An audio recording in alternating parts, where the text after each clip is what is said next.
Top quality और consistent performance के लिए सिर्फ सिल्वर पंप नाम याद रखना।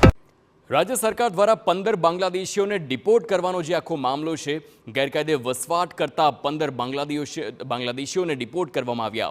ક્રાઇમ બ્રાન્ચ દ્વારા ગેરકાયદે વસતા 50 બાંગ્લાદેશીઓની ધરપકડ કરવામાં આવી છે અને આવનારા સમયમાં વધુ 35 બાંગ્લાદેશીઓને ડિપોર્ટ કરવામાં આવશે. બાંગ્લાદેશે પોતાના નાગરિકો હોવાનું સ્વીકાર્યું છે.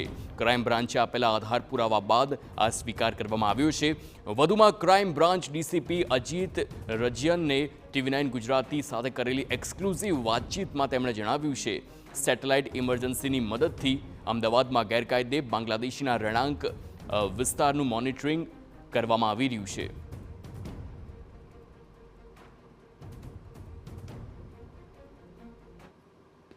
અમદાવાદમાં વસવાટ કરતા ગેરકાયદેસર બાંગ્લાદેશીઓ પર અમદાવાદ ક્રાઇમ બ્રાન્ચે મોટી કાર્યવાહી કરી છે અને સમગ્ર કાર્યવાહીની જે વિગતવાર વાત કરવા માટે આપણી સાથે ક્રાઇમ બ્રાન્ચના ડીસીપી અજીત રાજ્યન સર જોડાયા છે.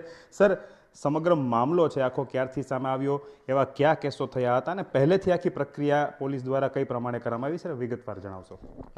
આજથી લગભગ 2.5 માસ પહેલાં જ્યારે અમે લોકો દ્વારા કેસીસ શોધવામાં આવ્યું હતું, ત્યારે ખબર પડી કે માઇનર ગર્લ્સના જેમની ટ્રાફિકિંગ થયેલી છે એમના ઉપર શોષણ થાય છે. એ આધારે પોલીસે ક્રાઇમ બ્રાન્ચની ટીમ દ્વારા રેડ પાડવામાં આવી અને રેડ પાડવામાં પછી આપણે ઘણી બધી વિગતો ઇન્ટરોગેશનમાં સામે આવી કે ત્યાં કઈ પ્રકારનો એક નેટવર્ક ચાલતું હતું, જેમાં ઇલીગલ ઇમિગ્રન્ટ્સનો અંદર લાવવામાં આવતો હતો અને એમના ખોટા આધાર કાર્ડ અને બીજા ડોક્યુમેન્ટ્સ પણ બનાવવામાં આવતું હતું. તેમના આધારે અમે લોકો દ્વારા બીજા ગુના દાખલ કરવામાં આવ્યું અને આગળની તપાસ કરવામાં આવી.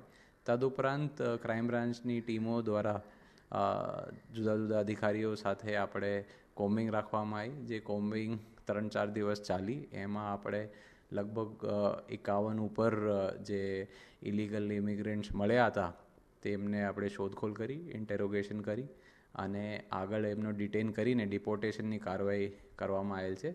જે તાજેતરમાં જેમને ડિપોર્ટેશન્સનો ઓર્ડર મળ્યા પછી ડિપોર્ટેશનની કામગીરી પૂર્ણ કરવામાં આવી છે અને બાકી રહેલા જે ડિટેન્ડ હાલમાં આપણે ઇલીગલ ઇમિગ્રન્ટ છે અને એમની ડિપોર્ટેશનની કાર્યવાહી ચાલુમાં છે ને ટૂંક સમયમાં એ પણ પૂરી કરવામાં આવશે.